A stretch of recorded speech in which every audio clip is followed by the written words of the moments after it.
ಆಂಧ್ರದ ಕರ್ನೂಲ್ನಲ್ಲಿ ಭೀಕರ ಬಸ್ ದುರಂತ. 20 ಪ್ರಯಾಣಿಕರನ್ನ ಯಮನೂರಿಗೆ ಕರೆದೊಯ್ದ ಬಸ್. ನಿನ್ನೆ ಆಂಧ್ರಪ್ರದೇಶದ ಕರ್ನೂಲ್ ಚಿನ್ನಟೆಕೋರು ಗ್ರಾಮದ ಬಳಿ ಭೀಕರ ಘಟನೆಯೊಂದು ನಡೆದಿದೆ. ದೀಪಾವಳಿ ಹಬ್ಬ ಮುಗಿಸಿ ಖಾಸಗಿ ಬಸ್ ಹತ್ತಿದವರು ಜೀವಂತ ಶವವಾಗಿ ಹೋಗಿದ್ದಾರೆ.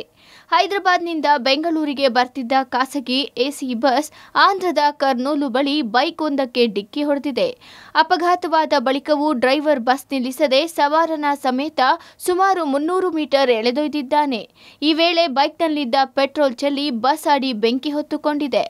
ಎಸಿ ಬಸ್ ಆಗಿದ್ದ ಕಾರಣ ಕ್ಷಣಾರ್ಧದಲ್ಲಿ ಇಡೀ ಬಸ್ಗೆ ಬೆಂಕಿ ಆವರಿಸಿದೆ. ಚಿಕ್ಕ ಮಕ್ಕಳು, ಯುವಕರು ಹಾಗೂ ವಯಸ್ಸಾದವರು ಸೇರಿದಂತೆ ಒಟ್ಟು 20 ಪ್ರಯಾಣಿಕರು ಸಜೀವ ದಹನವಾಗಿದ್ದಾರೆ. ಘಟನೆಗೆ ಇಡೀ ದೇಶವೇ ಮುಮ್ಮುಲ ಮರುಗಿದೆ.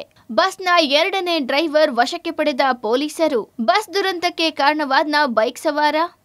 ಆಂಧ್ರಪ್ರದೇಶದ ಕರ್ನೂಲ್ನಲ್ಲಿ ನಿನ್ನೆ ಸಂಭವಿಸಿದ ಭೀಕರ ಬಸ್ ದುರಂತದಲ್ಲಿ 20 ಪ್ರಯಾಣಿಕರು ಸಾವನ್ನಪ್ಪಿದ ಘಟನೆಗೆ ಸಂಬಂಧಿಸಿದಂತೆ ಬಸ್ಸಿನ 2 ಚಾಲಕರ ವಿರುದ್ಧ ನಿರ್ಲಕ್ಷ್ಯ ಮತ್ತು ವೇಗದ ಚಾಲನೆ ಆರೋಪದ ಮೇಲೆ ಪೊಲೀಸರು ಪ್ರಕರಣ ದಾಖಲಿಸಿದ್ದಾರೆ.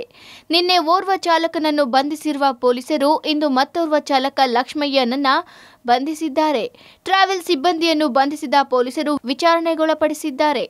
5ನೇ ತರಗತಿ ಓದಿರುವ ಚಾಲಕ ಲಕ್ಷ್ಮಯ್ಯ 10ನೇ ಕ್ಲಾಸ್ ನಕಲಿ ಪ್ರಮಾಣ ಪತ್ರ ಪಡೆದು ಲೈಸೆನ್ಸ್ ಪಡೆದಿರುವುದು ವಿಚಾರಣೆಯಲ್ಲಿ ಬಯಲಾಗಿದೆ. ಇನ್ನು ಬಸ್ಗೆ ಡಿಕ್ಕಿ ಹೊಡೆದಿದ್ದ ಬೈಕ್ ಸವಾರನ ಸಿಸಿಟಿವಿ ದೃಶ್ಯಗಳು ಸಾಕಷ್ಟು ಅನುಮಾನ ಮೂಡಿಸಿದೆ. ಬೈಕ್ ಸವಾರ ಮದ್ಯಪಾನ ಸೇವಿಸಿರಬಹುದು ಎಂಬ ಶಂಕೆ ವ್ಯಕ್ತವಾಗಿದೆ. ಸಿಸಿಟಿವಿಯಲ್ಲಿ ಬೈಕ್ ಸವಾರ ಬೈಕ್ ಹತ್ತುತ್ತಿರುವಾಗ ತಟ್ಟಾಡುತ್ತಿರುವುದು ಕಂಡುಬಂದಿದೆ. ಬೈಕ್ ಸವಾರ ಮದ್ಯಪಾನ ಸೇವಿಸಿದ್ದರಿಂದ ಈ ಅಪಘಾತ ನಡೆದು 20 ಜನರ ಸಾವಿಗೆ ಕಾರಣವಾಗಿರಬಹುದು ಎನ್ನಲಾಗಿದೆ. ಇನ್ನು ಬಸ್ ಅಗ್ನಿ ದುರಂತದಲ್ಲಿ ಬದುಕುಳಿದ ಪ್ರಯಾಣಿಕ ಎನ್ ರಮೇಶ್ ನೀಡಿದ ದೂರು ಆಧರಿಸಿ ಕರ್ನೂಲ್ ಜಿಲ್ಲೆಯ ಉಲಿಂದಕೊಂಡ ಪೊಲೀಸರು ಪ್ರಕರಣ ದಾಖಲಿಸಿಕೊಂಡಿದ್ದಾರೆ.